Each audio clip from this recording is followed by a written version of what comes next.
Welcome back to Clean News Rajasthan. चलिए देखते हैं राजस्थान की 15 फटाफट बड़ी खबरों को। जयपुर सीट पर सियासी सुर बरकरार, नेताओं के दावे अपार। राजस्थान की 25 लोकसभा सीटों पर मतदान संपन्न हो चुका है। मतदान प्रतिशत का जयपुर के भाजपा और कांग्रेस नेता अपने अपने हिसाब से आकलन कर रहे हैं। भाजपा नेताओं ने कहा कि राम मंदिर प्राण प्रतिष्ठा कार्यक्रम में नहीं जाने के कारण कांग्रेस का कोर वोट बैंक भी उससे नाराज हो गया। यह वोट बैंक भाजपा को वोट नहीं दे सकता था, तो उसने घर बैठना ही उचित समझा। कांग्रेस नेताओं ने कहा कि भाजपा ने सिर्फ मोदी के नाम पर 400 पार का नारा दिया। ऐसे में उसके वोट के बड़े वर्ग ने इस बार मतदान से दूरी बना ली। जीन्स टी शर्ट पहनकर स्कूल नहीं आए शिक्षक, अब आया शिक्षा विभाग का नया आदेश। सरकारी दफ्तरों में अधिकारी कर्मचारी अब जीन्स पैंट समेत तड़क भड़क वाली पोशाक पहनकर नहीं आ सकेंगे। सामान्य प्रशासन विभाग ने बीते दिनों शिक्षा व अन्य विभाग को इस आशय के निर्देश जारी किए हैं। प्रदेश के सरकारी कार्मिकों के लिए ड्रेस कोड को लेकर कोई स्पष्ट प्रावधान नहीं है। इस पर अधिकांश सरकारी अधिकारी व कर्मचारी शालीन पोशाक की बजाय शौक को लेकर आधुनिक ड्रेस पहनकर कार्यस्थलों पर पहुंचते हैं। शांति भंग के आरोप में अरेस्ट उस्मान गनी को भेजा जेल। शांति भंग के आरोप में गिरफ्तार भारतीय जनता पार्टी से निष्कासित बीकानेर शहर अल्पसंख्यक मोर्चा के जिला अध्यक्ष उस्मान गनी को उपखंड मजिस्ट्रेट के समक्ष पेश किया, जहां से जेल भेजने के आदेश दिए गए। उस्मान गनी को पार्टी विरोधी बयान देने पर 2 दिन पहले भाजपा से 6 साल के लिए निष्कासित किया गया था। कांग्रेस ने विधायक गणेश घोगरा को थमाया नोटिस। लोकसभा चुनाव के दौरान पार्टी के निर्देशों का पालन नहीं करना आखिरकार डूंगरपुर के कांग्रेस विधायक गणेश घोगरा को भारी पड़ गया है। अखिल भारतीय कांग्रेस कमेटी के महासचिव और राजस्थान के प्रभारी सुखजिंदर सिंह रंधावा ने घोगरा को नोटिस जारी करते हुए 7 दिन में अपना जवाब प्रस्तुत करने के निर्देश दिए हैं। जारी नोटिस में बताया गया है कि लोकसभा चुनाव के दौरान कांग्रेस पार्टी के दिशा निर्देशों का पालन नहीं किया गया है। इस पर आपको कारण बताओ नोटिस दिया जा रहा है।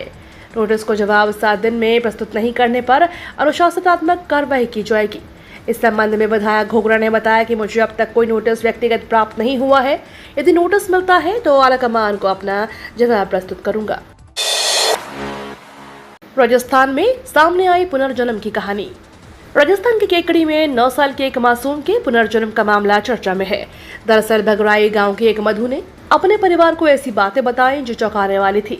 इतना ही नहीं, अपने पुराने माँ बाप से मिलने की जिद में उसने खाना पीना तक छोड़ दिया।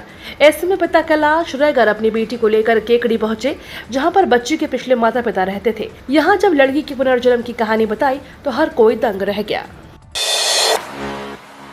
लू के चले थपेड़े, पारा वापस पहुंचा 41 पार। कोटा शहर के पिछले 2 दिनों से अंधड़ बारिश और बादल छाए रहने के मौसम में बदलाव था, लेकिन रविवार को मौसम शुष्क रहा। इसी के चलते गर्मी के तेवर वापस तीखे हो गए। दोपहर में गर्म हवा चली, लू के थपेड़े चलते रहे। सीजन में तीसरी बार पारा 41 डिग्री पर पहुंच गया। मौसम विभाग के अनुसार कोटा शहर में मौसम शुष्क रहेगा। पारे में मामूली उतार चढ़ाव रहेगा। 3 व 4 मई को बादल छाए रहेंगे, लेकिन पारे में तेजी रहेगी। राजस्थान में इस रूट पर 120 किलोमीटर प्रति घंटे की रफ्तार से दौड़ी CRS स्पेशल ट्रेन। राजस्थान में गोविंद मारवाड़ से नावा सिटी रेलवे स्टेशन के बीच 120 किलोमीटर प्रति घंटे की रफ्तार से CRS स्पेशल ट्रेन दौड़ाकर सफल ट्रायल किया गया। इसके साथ ही रायकाबाग फुलेरा रेल दोहरीकरण परियोजना पूरी हो गई। इस दोहरीकरण कार्य के पूरा होने से जोधपुर डबल लाइन से जयपुर से जुड़ गया। अब ट्रेनें क्रॉसिंग में नहीं रुकेंगी। JEE एडवांस 2024 पहले दिन 22,000 से अधिक आवेदन। देश की सबसे प्रतिष्ठित इंजीनियरिंग प्रवेश परीक्षा JEE एडवांस की आवेदन प्रक्रिया प्रारंभ हो चुकी है। आवेदन की अंतिम तिथि 7 मई है। यह परीक्षा इस वर्ष IIT मद्रास की ओर से 26 मई को होगी। पहले दिन 22,000 से अधिक स्टूडेंट्स आवेदन कर चुके हैं। ट्रेन में सफर करते समय भूख लगे तो चिंता न करें, 20 रुपए में मिलेगा बढ़िया गर्मा गर्म खाना। रेल यात्रियों को अक्सर ट्रेनों में खाने को लेकर शिकायत करते देखा सुना है। लंबी दूरी की ट्रेनों में रिजर्व टिकट पर यात्रा कर रहे यात्रियों को तो दोनों वक्त का खाना रेल में ही उपलब्ध हो जाता है। इसका उनसे चार्ज वसूल किया जाता है, लेकिन साधारण श्रेणी में यात्रा करने वाले यात्रियों को स्टेशन से महंगा खाना खरीद कर ही खाना पड़ता है। लेकिन अब बड़े स्टेशनों पर इस समस्या को दूर किया जा रहा है। साधारण श्रेणी के यात्रियों को भी अब रेलवे सस्ते में खाना उपलब्ध कराएगा। 1.5 लाख की चाहिए सैलरी तो NIA में तुरंत करें आवेदन। नेशनल इंश्योरेंस एकेडमी में नौकरी की तलाश में भटक रही उम्मीदवारों के लिए बड़े अवसर है। इसके लिए एनआईए ने एकेडमी फैकल्टी मेंबर के पदों पर भर्ती के लिए वैकेंसी निकाली है। अगर आपके पास इन पदों से संबंधित योग्यता है तो एनआईए की आधिकारिक वेबसाइट पर जाकर आवेदन कर सकते हैं। इन पदों के लिए आवेदन प्रक्रिया शुरू हो चुकी है। अगर आप भी एनआईए की इस भर्ती के लिए आवेदन करना चाहते हैं तो 15 मई तक या उससे पहले अप्लाई कर सकते हैं। साथ ही इस भर्ती के जरिए फैकल्टी के पदों पर बहाली की जाने वाली है। एसीबी के हत्थे चढ़े आईएएस हनुमान मल ढाका हुए एपीओ। राजस्थान सरकार से दूदू कलेक्टर हनुमान मल ढाका को एपीओ कर दिया गया है। देर रात कार्मिक विभाग ने आदेश जारी कर दिए। उन पर रिश्वत लेने का आरोप है। आपको बता दें, एसीबी ने आधी रात को उनके आवास पर छापे मारे थे। केदारनाथ और बद्रीनाथ धामों में 1 घंटे के अंदर भक्तों को होंगे दर्शन। 4 धाम यात्रा के लिए उत्तराखंड आने वाले श्रद्धालुओं को धाम और मंदिरों में अब घंटों लंबी लाइनों में नहीं लगना होगा।